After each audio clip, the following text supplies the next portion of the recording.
This is Cowboy Chronicles on the North Dakota Cowboy Hall of Fame social media network. Next, you hope you've been waiting for this guy. We're going to bring our featured speaker up here right now. Just a little bit of story about Casey Kramer. Casey is the strength conditioning coach for the Chicago Bears. And you may wonder, hey, Rick Thompson, how in the world did you ever get to know Casey Kramer or even know to bring him to North Dakota to a cowboy event? Well, let me tell you that I was at the National Finals Rodeo this winter. I was sitting in the press room with a bunch of guys, but Shane Hanchy came to me and asked me if I knew Casey Kramer, and I said I know a lot of Kramers, but I don't know if I know Casey. And we got to talking, and to come to find out, these guys were asking Casey about some strength and conditioning things that calf ropers could use to become world champions. And among those were Tough Cooper and Shane Hanchy, and there's about 9 more. They made a trip to Chicago in January. I saw Tough Cooper at the Denver Stock Show, and then Tough was telling me again about Casey Kramer, and I said, man, there's something here. And on the plane ride home, I got to thinking, I got to call this guy. Well, I know his dad and mom, and I talked to them, and they connected me, and we get to listen to a pro football strength conditioning coach. And this guy's got a resume, and I know you've probably read it. He'll probably talk about some of that stuff. He's a great guy. I had the first time to really shake hands this afternoon. But Casey, we're so happy that you're here, and welcome, if you would, please, Casey Kramer.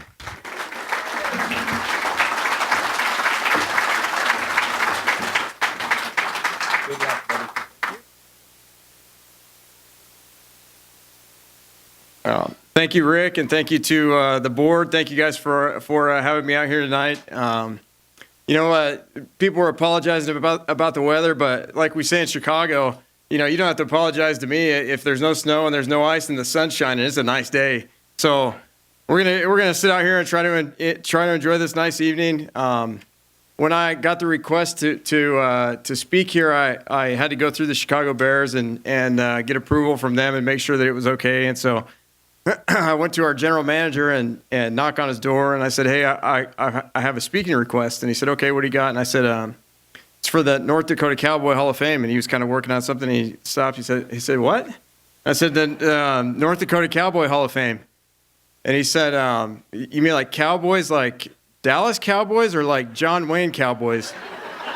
I said John Wayne one. So he said, yeah, that's awesome. Go ahead. You do what you got to do. That's great. So I'm happy to be here. Honored, humbled to be here. Congratulations to the inductees and their families, and to all those that are in this Hall of Fame, and just the honor of going into a place like this where you're remembered for generations to come is great. It's good to see young people here, the high school, the junior high kids. A lot of what I'm gonna get into tonight is gonna speak right to you. And my heritage is deep, runs deep in this Hall of Fame. My great grandfather Ann Jeffries is in the Hall of Fame, so it was neat to look on the kiosk and see him. My grandfather Jim Jeffries also in the Hall of Fame. My great uncle Rex Cook, legend, sitting right here with us tonight. He's also in the Hall of Fame here. My dad Ron Kramer on the thank you. Yep. My dad, Ron Kramer, on the board of directors, and is a cowboy. And last year we had a preseason, a joint practice out in Denver with the Denver Broncos, and staying. And my mom and dad came out and they stayed in the hotel, and a couple of the players, they said, "Hey, is your family here?" And I said, "Yeah, they're here." And they said, "Well, I think we saw your parents." I said, "How do you know that they're my parents?" And they said, "Oh, the guy that looks like he just parked his horse outside and has a campfire with a big mustache, that's got to be your parents." So even though I was raised a cowboy with my family and their cattle operation, and that I'm now a city slicker, but my nickname with the Chicago Bears is Cowboy. So anytime they say something, they call me Cowboy. So So yeah, that's pretty cool. So I am a strength and conditioning coach for the Bears, for the Chicago Bears. I'm working on my second year there, and so everywhere I go, and I talk to people and they find out what I do. They always ask me, "Hey, what's that like? You're the strength coach for an NFL team. What's that like?" And so I'll tell you all exactly what I tell them. It's like this. When I was graduating from college, I got a teaching degree, and my last semester of college, I had to student teach, which everybody does, every teacher does. They put you in a classroom and you teach with a mentor, and they teach you how to teach. And so the some of my buddies that were doing the same thing, they got assigned. We got our assignments in the mail, and we're opening them up. He's going to high school weightlifting, and they're doing this and doing that. Well, I opened mine, and it's kindergarten through third grade PE. And so I'm like, okay, so 21 years old in college, I had absolutely no idea what I was getting into. And so I spent a semester doing that. I learned a lot about patience that was tested every day. I learned how to make a good, strong cup of coffee and appreciate that. What teachers really do on planning periods. And I learned if you can get any time, like even 5 minutes of just peace and quiet to yourself, just cherish it. And so, but what I do now with the Chicago Bears and pro football is, believe it or not, it's not much different. We have a group of highly energetic individuals that have been sitting in a classroom in their meetings and for hours, and then they come to us in the weight room, and we have to focus their energy on doing physical tasks, and keep them focused on that. And so I find myself saying a lot of the same things as I did to the kindergarten, to the third graders. You turn your back and it's like, hey, put that down. Stop. No, hey, we're not doing that today. Where'd you find that? Why don't you have shoes on?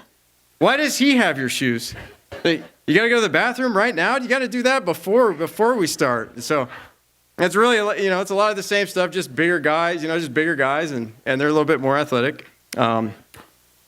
But so it really is great. I have a great job. I love it. I love my career. It's taken me to a lot of places I never thought possible. I've been to Times Square in New York City, South Beach in Miami, to Hollywood out in California. I lived in Boston, now Chicago. Lived in nooks and crannies of the country: Cookeville, Tennessee; Auburn, Alabama; Pullman, Washington are a few places. I've had a rare opportunity to watch from the sidelines, watch some of the greatest athletes of our generation compete and do the best that they can at a high level. Guys like Tim Tebow, Luke Kuechly, Russell Wilson, Von Miller, Tom Brady. Guys like that are guys that I've been able to see just from being a strength coach. I've worked with a lot of very, very skilled individuals, not only football, but I've worked with Major League Baseball MVP, Cy Young Award winner, Olympic qualifiers, Olympic gold medalists, WNBA, NBA players. Again, had an opportunity to be a part of the lives and behind the scenes of a lot of those people. I was an employee for the government for a while, working with special operations, and so for a few years was able to work with war heroes, war medal winners, 4-star generals, individuals that work in the Pentagon, and top secret guys that don't even exist in the war on terror. And even now in my current job, I get to go to work every day and work with guys we have all pro players, we have future Hall of Famers, we have guys that are pro bowlers, and we also have guys that are just struggling to make the team and just trying to get in. And the whole thing I wouldn't trade for anything. I love what I do. I love my profession, as a lot of you all probably do. And it's not because of the people that I get to be around and getting to know those great people and all those good stories. It's because every single day I get to do what I'm passionate about. And I get to use the weight room and use strength and conditioning to help instill discipline and instill habits and change the lives and affect the lives of others, which is what I set out to do from the beginning when I got into strength and conditioning. And so a lot of people ask me, and I talk to different groups of people and talking to younger strength coaches or people that are wanting to do what I do, and they always ask me, how did you get where you are? what led you to get where you are? What kind of classes did you take? What kind of tests do you have to pass? Do you have to be certified? What is there that you have to do? And all that's really, really important stuff. But I always tell them the same thing. I got where I am today because of habits and because of discipline in my own life. And without those things, I definitely wouldn't be where I am today. And I remember it, and I'll tell you just a little story about myself. I remember like it was yesterday. I was 13 years old. I was in 7th grade, and I love sports. I decided one day I want to play college football. That was what I wanted to do. Wanted it more than anything. So I went to our high school football coach, was my junior high history teacher. So I went to him. I said, hey, I want to play college football. And he said, okay, that's good. You better get in the weight room. And I said, okay, when? And he said, yeah, tomorrow morning at 5:30 a.m. So, okay. So I went home that day. I said, waited till that night. We were eating dinner. I said, hey, Mom, Dad, I'm going to play college football. All right, I'm going to start lifting weights. I want to play college football. And I need to go to the weight room at 5:30, and I'm going to need a ride. And so great news for them. And so actually, I do remember not too long after that, I got the learner's permit so that you could drive to and from school and to and from any kind of farm work, but that was it. But that was a very good lead-in. So 5:30 in the morning, went to the weight room. That next day, I jumped in with some of the high school guys and lifted with them. And I still remember the feeling. It was tough. It was hard. And I just made it a consistent part of what I was doing. I was in 7th grade at the time. Kept on going, kept at it. And the next year when I was in 8th grade, this is around the time that, kids start to grow. I was bigger, I was stronger, I was faster. My athletic career and talent was taken off much more so than my peers. And so I related that to the work that I was putting in the weight room. When I went into high school as a freshman, I was the strongest kid in school, the strongest kid in the high school, started on the varsity football team. When I was 16 years old, sophomore in high school, I won the Kansas State powerlifting championship.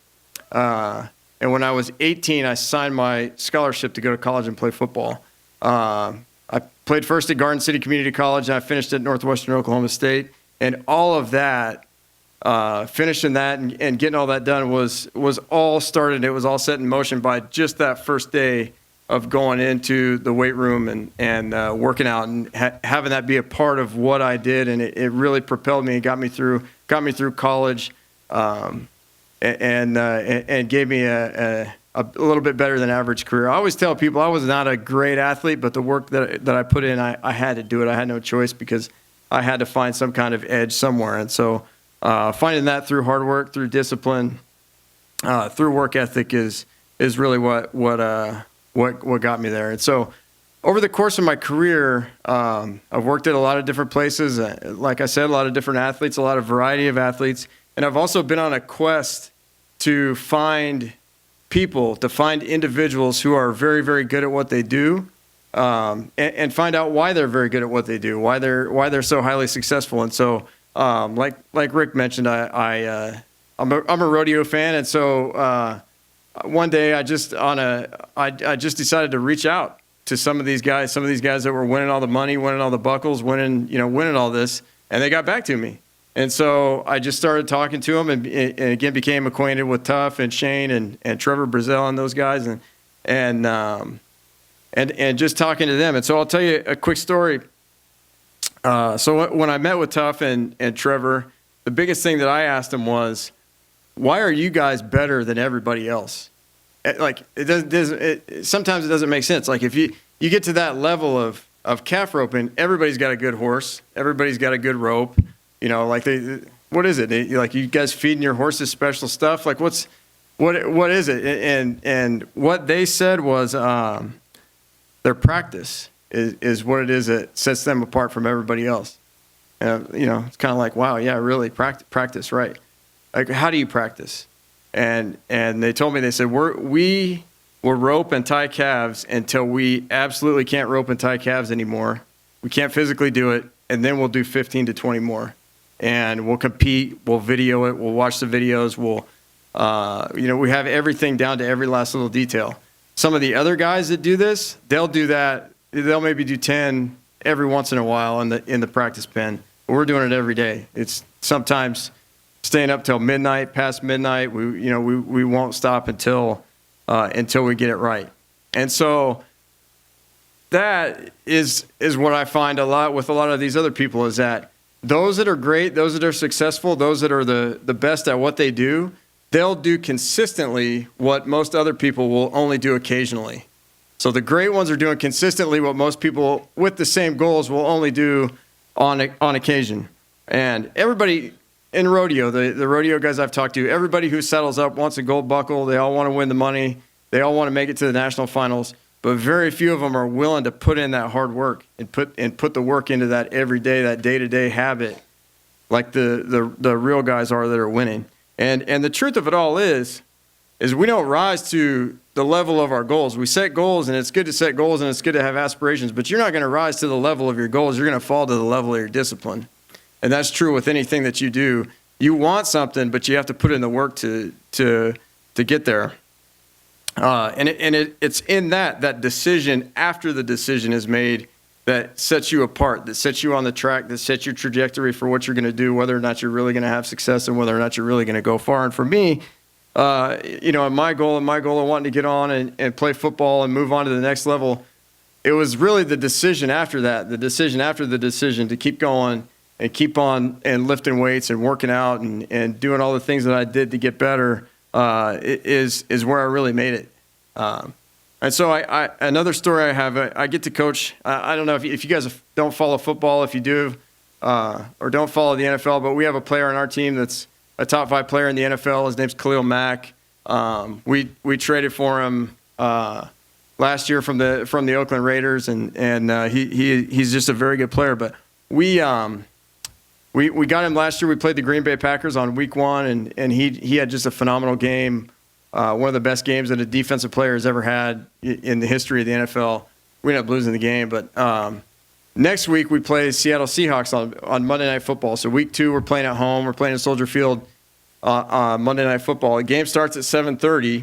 I don't like to sit in traffic, and so I usually get to the stadium really, really early. And so I showed up to the stadium about 3:30, so 4.5 hours before the game starts. It's standard for most players and the coaches to get to the stadium about 2 hours before the game starts, so 5:30, 5:45, somewhere in there. But I showed up at 3:30.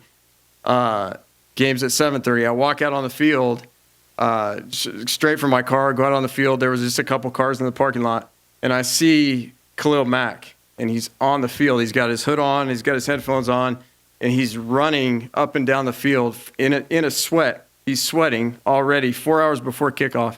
And the guy's going through game moves. He's not lazy. He's not nonchalant. He's not just kind of walking around out there. This is 4 hours before sun's still up. The game's at night. And he's going through, he's coming out of his stance. He's working his hands. He's working his pass rush. He does this for about an hour.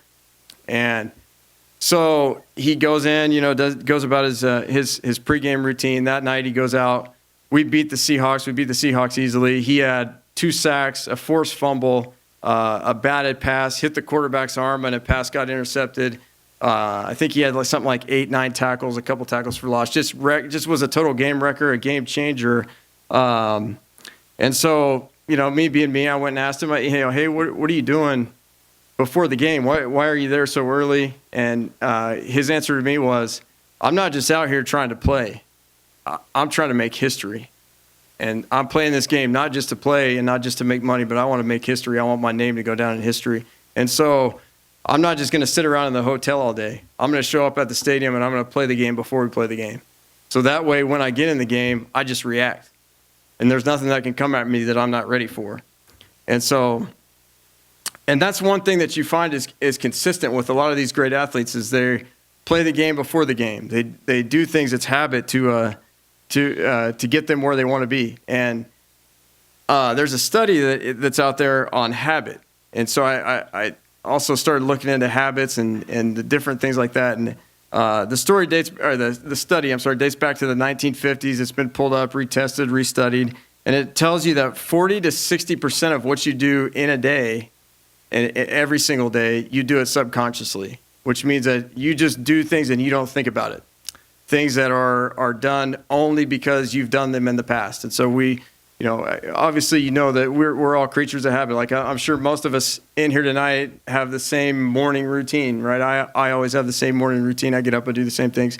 But all of that is decided and determined before we do that. So we operate our day, we operate our lives off consistency. And so we become accustomed, and our body reacts to what we do repetitively. And so those great athletes, the Tough Coopers of the world, Trevor Brazile, Khalil Mack, Tom Brady, those guys that are very, very good at what they do and great, they know that to get the most of what they do is reactive. They're just reacting off of what they've done in the past. So they're going to put systems in place to make sure that they can capture that and take advantage of it for their benefit and take control over that process. So, our body uses data from the past and combines it with kind of real-time data to make the decisions for us. It's much like a GPS. Like when I live in Chicago, it's pretty much impossible to get anywhere without a GPS. I really don't know how anyone would survive without one. Like if I didn't have a GPS in Chicago, I don't really think I could eat. Like I don't know if I could get I don't know how anybody gets anywhere. It's just a nightmare to find your way anywhere. But this like little thing, you plug it in, and it based off of the past history and the real time data, it tells you where to go. And so I use my phone as my GPS, and when I plug it into my pickup, smartphones have gotten so smart. Like I plug my phone in, and it tells me based on where I've gone in the past where I'm going to go. At that point in time, it knows that every day I get off of work, I get in the parking lot, I plug the phone in, and it knows that I'm either going to one of three places. I'm going to eat, I'm going up to, I have a horse up there, I'm going to go ride my horse, or I'm going to go home. And so it gives me those three options on the GPS screen. If I don't change that, I'm going to it's going to take me to one of those three. It's going to take me to the one that I went to most recently. And so the same things happen with our lives. We get stuck in these routines, either for better or for worse, but we're going through the same things over and over again. And if you don't take that captive, if you don't change it, your life is just going to take you to the place where you most frequently go. And so it's just going to be just like the GPS. And so for guys like Tough Cooper, guys like Trevor Brazile, it's the data. They practice so much that they have more data than everybody else. And so, and I hear things all the time. Well, man, he got lucky. This happened or that happened. The calf kicked. He was still able to tie it. He got lucky. He didn't get lucky. He just had more data. He was just it's a practice pen thing. They did it already. They did it in practice. We played the New England Patriots this past year in Chicago. And again, I was there early. Was out on the field. Our guy Mac was out there doing his thing. It was way before the game. Two more guys come out, Tom Brady and Julian Edelman come out. And if you guys are football fans, you know the impact that those two guys have had on the NFL and in the Super Bowl. Tom Brady probably threw 200 balls to Julian Edelman before the game even started, before pregame even started. And they were all in different kinds of locations. He threw balls low, he threw balls high, he threw balls running this way, balls that were behind him. He turned, threw them over the head right, over the head left. They just had this routine, and it was just 10 yards. Tom Brady's just tossing balls to Julian Edelman. And so when I'm watching the AFC Championship game or the Super Bowl, and I see Edelman make like a shoestring catch or make some kind of crazy catch, and I hear people say, it's like, man, that's a lucky catch. That's not a lucky catch. That's a catch that was done in practice. They already done it. It's got nothing to do with luck. It's skills that have manifested themselves in practice. When I see Trevor Brazile tie a tough one, it ain't luck. It's 2 a.m. in the practice pen is what it is. When our guy Khalil Mack gets a sack, it's 4 hours before kickoff. It's staying late. It's getting in early. It's working the pass rush moves. It's things that have happened over time. They've already done it. They already know. It's not luck. And I believe in luck. And people say the same thing to me, man. You're really, really lucky to be in the position that you're in, and to be working where you are. I believe in luck. I also believe in hard work, discipline, and dedication. And the more I have of those three, the more luck that comes along with it. And so I think the same thing comes along with the athletes too, is that the more you work hard, the more you're disciplined, the more you have great habits in your life, the more luck you're going to have, and the more you're going to be, you're going to put yourself in great situations to really do great things. And so, kind of as I close and kind of bring this thing in, throughout my entire career and every step that I've been at, whether it was in strength coaching and working with college guys or high school or whatever age that it was, everything's about habits. And it's all about doing things repetitively. It's all about doing great things repetitively. Nothing ever happens by accident. And so regardless of where I was, if it's special operations, if it's pro football, it doesn't matter. I'm always looking to add layers of quality control into someone else's life, some place where they can get better. Because if it's true, right, if it's true that half of what I do or half of what you do or half of what we do on a daily basis, we don't even decide it. It's just based off of what we've done in the past. And I want to make sure that my disciplines add up to the right things, and that it's setting me on a trajectory that's going to take me toward the goal, and it's not going to push me further away from it to where I have to do more work to get out of it what I want. I never want to be a detriment to it. And so in all of those situations, you want to add that control into your life to be able to have an impact, be able to have an effect on your life. And so going back to my story on those days when I was young, when I was 13, 14 years old, and I was going to the weight room, the thing that I didn't tell you was that every morning I got up, it was 5:15, and from our house, 5:10, 5:15, from our house, you could see the high school from our front window. And so every morning I'd walk to the front window and I'd look, and I would see if the lights were on. And if the lights weren't on, that meant I didn't have to go. And because there was times I really didn't want to go. And so some days I wouldn't want to go. And then I'd see the dim flicker of the light. So the light would come on. And so, and I got to go. And so I would go. And it was the same thing in college. And I got up, I went to work, went to work out. And, if the door was locked, it meant I didn't have to go. I didn't always want to go, but I kept going. And so I carry these. These are my car keys, my keys to my Chevy truck. And I got 2 keys that I keep on this keychain. And these are keys to the weight room that were given to me by the school. So I got a key. I, in effect, had a key to our high school when I was in high school because the teachers, the coaches got sick and tired of dealing with me. So they just said, hey, we'll just give you a key.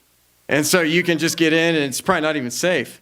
But you can just go in and you just work out. We're tired of dealing with you. So that thing that maybe I didn't want to do, it turned into something that I had to do so much that they gave me a key. And it was the same thing when I was in college too. It was the same thing. The coach was like, hey, look, I'm tired of dealing with him. Just give him a key. Go to Walmart and cut him a key and just give him a key. And so I tell you that to tell you, it's not always going to be right. It's not always going to feel right. It's not always going to be easy. It's not always going to be convenient. But set yourself up for success by having systems in place, having great habits. Set your sights on the highest thing that you can possibly fathom, the highest thing that you can attain, and then ask yourself, what am I doing today to go out there and get that? So thank you guys. Thank you guys for listening to me tonight and for bearing with me. Appreciate it.